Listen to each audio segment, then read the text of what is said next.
یو درخواست لرم، یو هیله لرم چې شهید د شهیدانو سردار اتل او غازی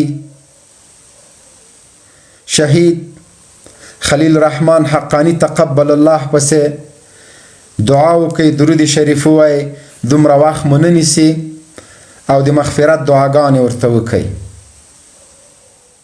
دا هیله، دا ارزو، دا امید مې یوازې له هغه مسلمانانو ده چې په ورځ د آخرت باور لري، پس له مرګه په ژوندون باور لري، په جهنم او په دوزخ په جنت باندې باور لري، په ملائکو، په الله او د هغه په رسول باور لري. صرف هغه مسلمانانو ورونه نه مې دا هیله ده.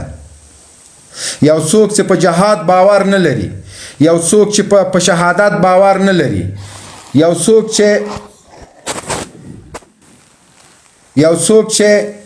په اسلام باور نه لري، یو څوک چې په صحابه او باور نه لري، هغوی خو طبعا د موږ د صف نه دي. نو ټولو عزیزانو دوستانو نه مې عاجزانه هیله ده، دا زموږ باندې حق ده، د دې ملت دپاره، د افغانستان د آزادولو دپاره جهاد کړی، منډې او ترړې کړي دي. دغلته 3,000 کسان چې کوم لایف ته ناست دی، اول در سره لایف شیر کړي، بیا مې له ټولو نه هیله ده چې دغه د جهادونو اتل، دغه غازی او شهید، دې ته د مغفرت دعاګانې وکړي او الله پاک د دې د وینو له برکت افغانانو کې اتفاق او اتحاد لا پیاوړی کړي.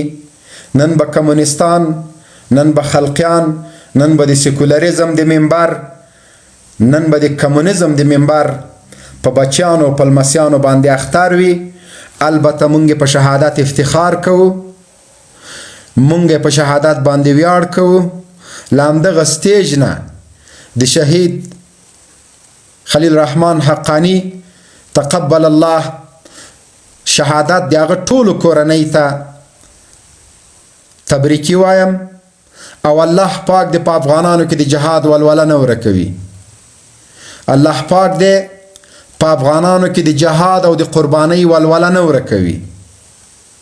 د دې وینې، د دې شهادت زموږ دپاره افتخار ده.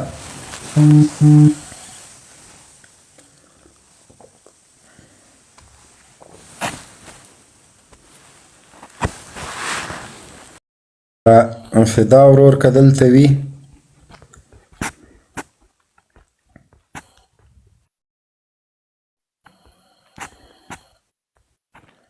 هغه ته ووایه چې راشي. سلام علیکم.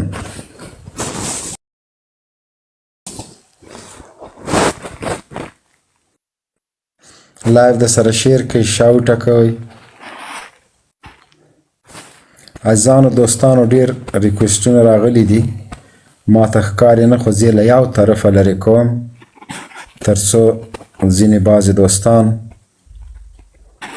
دلته په خپرونه کې راشي او له هغوی سره بحث وکړو.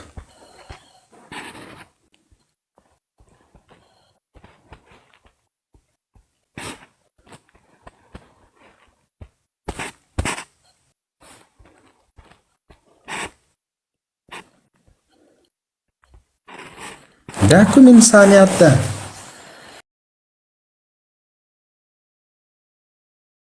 احترام